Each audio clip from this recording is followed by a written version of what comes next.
तनी दाब राजा टूटले कमाइया।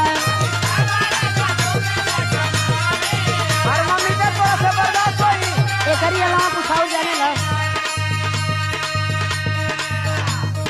सही सही दुखत की करताली ढोंगावा सुतही के बेरी कवनु पटल हरोगा